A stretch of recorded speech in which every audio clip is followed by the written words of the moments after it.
इस धरने के मंच पर उपस्थित अलवर नगर परिषद के सभापति आदरणीय घनश्याम गुर्जर जी, जिनके नेतृत्व में ये कार्यक्रम हो रहा है, हमारे पार्टी के अध्यक्ष आदरणीय डॉक्टर रवि यादव जी, आदरणीय राजेंद्र सैनी जी, आदरणीय हरीश अरोड़ा जी, इस कार्यक्रम में उपस्थित हमारे पार्टी के उपाध्यक्ष अशोक गुप्ता जी, दीपक पंडित जी, प्रमोद विजयवर्गीय जी, राजेंद्र कसाना जी, प्रदेश कार्यकारिणी के सदस्य आदरणीय सोहनलाल सुलानिया जी, बड़े विस्तार से बताया कि ये धरना की आवश्यकता हमको क्यों पड़ी। संपूर्ण राजस्थान में इस सरकार को बने हुए लगभग 3.5 साल पूरे हो गए हैं या 3.5 साल से ज्यादा हो गए। और यदि मैं अलवर जिले की बात करूं तो सरकार बनने की शुरुआत जहां अशोक गहलोत जी, उनकी पार्टी, उनके मंत्री, उनके कार्यकर्ता समस्त राजस्थान में जलसा कर रहे थे, उत्सव मना रहे थे, उसी दिन, और मुझे ध्यान होगा, आपको भी ध्यान होगा, संभवतः वो 2019 अप्रैल या मई की घटना है, जब पूरा देश लोकसभा चुनाव के अंदर प्रचार प्रसार में था।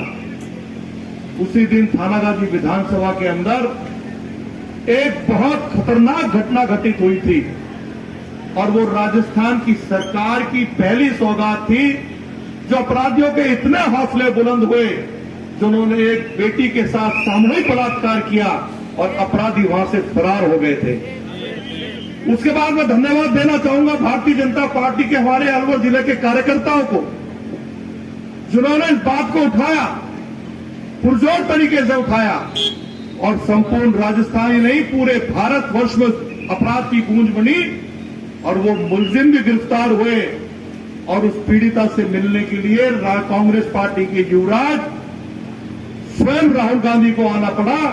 और उस सरकार की नींव, जिस सरकार की नींव अपराध से ही रखी गई हो, तो हम कैसे कल्पना कर सकते हैं कि वो सरकार राजस्थान के अंदर राम राज्य की स्थापना कर सकती है। ये बहुत ही दुखद पहलू।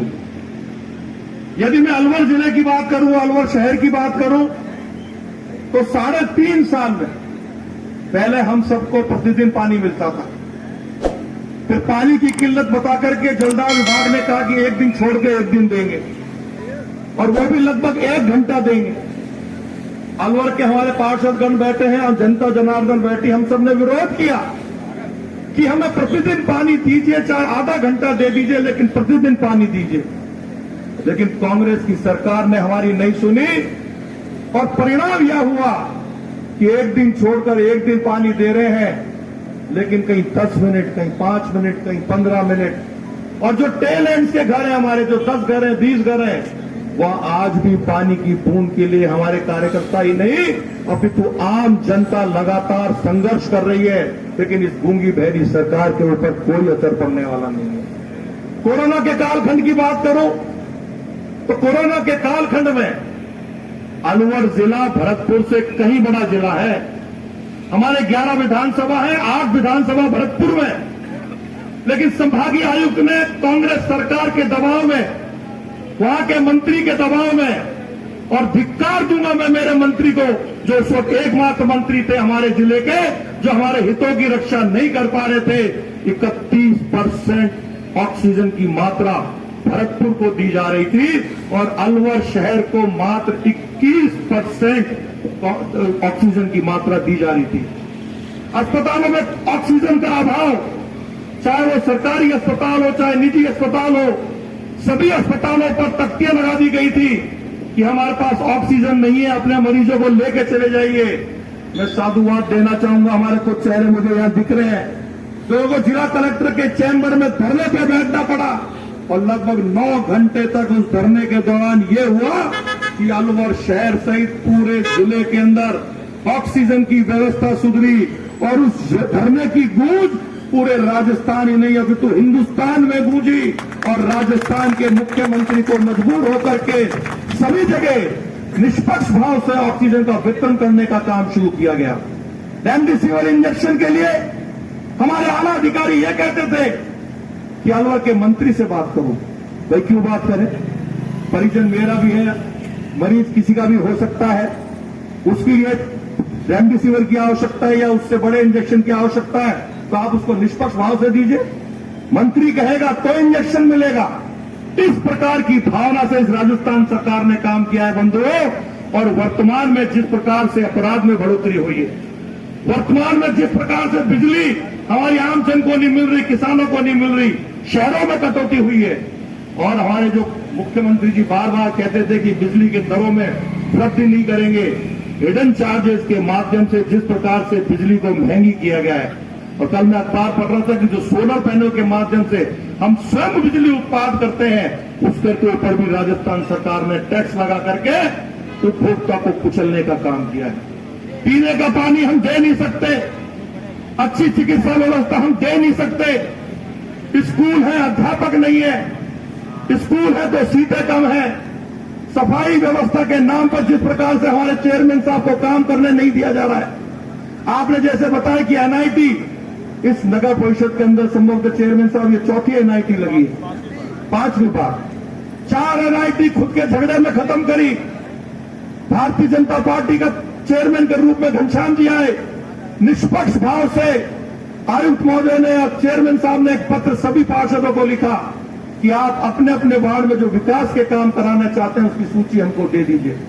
65 वार्डों में बिना किसी भेदभाव के विकास के काम लगे, लेकिन फिर फूलझड़ी चटी कांग्रेस के नेताओं में काम नहीं होने देंगे शहर के अंदर, और वो एनआईटी भी कैंसिल करा दी।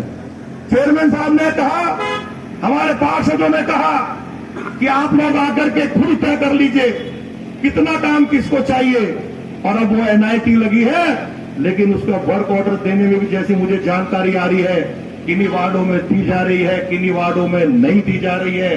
इस प्रकार का राजनीतिक भेदभाव। और अभी राजेंद्र कसाना जी अपनी बात को बता रहे थे कि सरकार के खिलाफ बोलना भी अपराध हो गया। मैं इस मंच के माध्यम से कहता हूं कि राजेंद्र कसाना जी ने तो कोराम ही कहा है। अशोक गहलोत जी, आप अपनी नीतियों को सुधारिए, वरना ये राजस्थान की जनता सड़कों पर उतर करके एक एक कांग्रेसियों को ढूंढ करके उसको घर से निकाल करके आपके राज की पूरी जो समय सीमा है उसमें जो जो गलत कृत्य आपने किए हैं उसका लेखा जोखा नाकेगी, और उस वक्त आप और आपके मंत्री और कांग्रेस के कार्यकर्ता जवाब देने की स्थिति में राजस्थान की जनता के बीच में नहीं होंगे। बहुत ही दुर्भाग्यपूर्ण स्थिति है। जो कांग्रेस राष्ट्रीय दल है, संपूर्ण देश में उसकी सरकार हुआ करती थी। हमारे राष्ट्रीय नेतृत्व ने आह्वान किया, माननीय प्रधानमंत्री जी ने कहा कि हमको कांग्रेस मुक्त भारत बनाना है। प्रधानमंत्री जी ने ऐसे ही थोड़ा कहा। आपको याद होगा जब स्वतंत्रता आंदोलन चल रहा था और जब देश स्वतंत्र हुआ था तो राष्ट्रपिता महात्मा गांधी ने स्वयं आगे बढ़ के कहा गया था इस कांग्रेस पार्टी को खत्म करके, क्योंकि ये राजनीतिक दल नहीं था, स्वतंत्रता लड़ने के लिए बनाई गई थी और इसकी नींव भी एक अंग्रेज के द्वारा रखी गई थी। इस दल को हम खत्म करके आप अपना दल बना लीजिए। उस सपने को साकार करने का काम भारत की जनता कर रही है, यशस्वी प्रधानमंत्री नरेंद्र भाई मोदी के नेतृत्व में कर रही है। इस पार्टी की दुर्गति देखिए। राष्ट्रीय अध्यक्ष के लिए कोई कार्यकर्ता, कोई नेता राष्ट्रीय अध्यक्ष बनने को तैयार ही नहीं हो रहा है। सोनिया गांधी जी कहती है कि राहुल को बना दो, राहुल जी कहते हैं कि प्रियंका जी को बना दो, दोनों भाई बहन और मां अपनी तीनों बैठ कर कहते हैं कि गहलोत जी आप बन जाओ, एक वो है खड़गे साहब कि आप बन जाओ, अंबिका सोनी जी आप बन जाओ, अब मेरा एक नाम हो रहा है कि शैलजा जी आप बन जाओ। इतनी दुर्गति इस राजनीतिक पार्टी की हो गई, जो देश की सबसे बड़ी पार्टी हुआ करती थी, जिसके तमाम राज्यों में सरकार हुआ करती थी, आज राष्ट्रीय अध्यक्ष बनाने के लिए वो एक कार्यकर्ता नहीं ढूंढ पा रहे हैं। और कल तक नाम चल रहा था अशोक गहलोत जी का, और अशोक गहलोत जी कह रहे हैं मुख्यमंत्री भी रहूंगा और राष्ट्रीय अध्यक्ष भी रहूंगा। इतनी ज्यादा दुर्गति।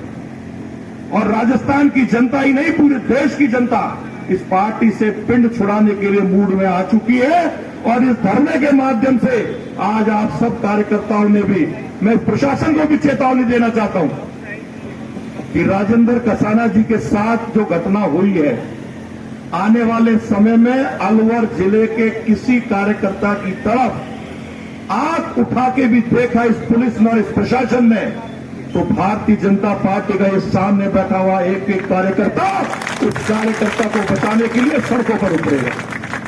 इस धरने के माध्यम से राजस्थान के माननीय मुख्यमंत्री अशोक गहलोत जी को सीधी सीधी चेतावनी है कि लगभग 1 साल का समय बचा है। आखिरी के 6 महीने में तो ये जो कमरों एसी कमरे में जो अधिकारी और पुलिस के अधिकारी बैठे हैं ना जी, ये मंत्री और मुख्यमंत्री की मानने भी बंद कर देंगे। 1 साल का समय है, 1 साल में ऐसा काम कर जाओ क्योंकि सीट तो आपकी तय हो गई है। 200 में से मात्र 15 या 20 सीट भी आ जाए तो सवा मनी कर देना अशोक गहलोत जी। राजस्थान की जनता इस बार 20 सीट देने के मूड में भी नहीं है।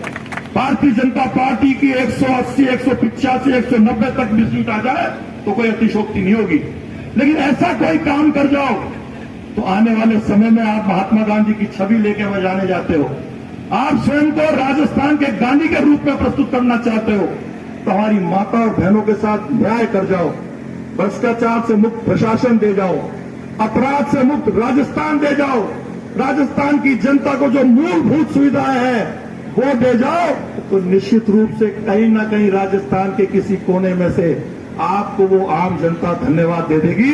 लेकिन जिस तरह का कृत्य आप कर रहे हैं, लगातार आप कभी होटलों में बंद हो जाते हैं, कभी सचिन जी दिल्ली जाते हैं तो गहलोत जी जयपुर होते हैं, जब सचिन जी जयपुर होते हैं तो गहलोत जी दिल्ली होते हैं। अभी तो यही तय नहीं हो पा रहा कि राजस्थान की कुर्सी पे मुख्यमंत्री के रूप में चल किसकी रही है, अशोक गहलोत जी की चल रही है या सचिन पायलट जी की चल रही है। और अब एक नए नवाब आ गए हैं, गोविंद सिंह डोटासरा साहब, जो सुबह शाम रात दिन उठते उठते बीजेपी को गाली बकने के अलावा कोई काम नहीं करते। आज इस धरने में जिस प्रकार की ताकत आपने दिखाई है, निश्चित रूप से इस ताकत के बल पर हम आज प्रण है कि अलवर शहर सहित हमारी जो अन्य 10 विधानसभा है, 11 की 11 विधानसभा क्षेत्रों में कमल का फूल खिला करके राजस्थान में भारतीय जनता पार्टी के राम राज्य की पुनः स्थापना करेंगे। यशस्वी प्रधानमंत्री आदरणीय नरेंद्र भाई मोदी के नेतृत्व में पुनः सरकार बनाएंगे।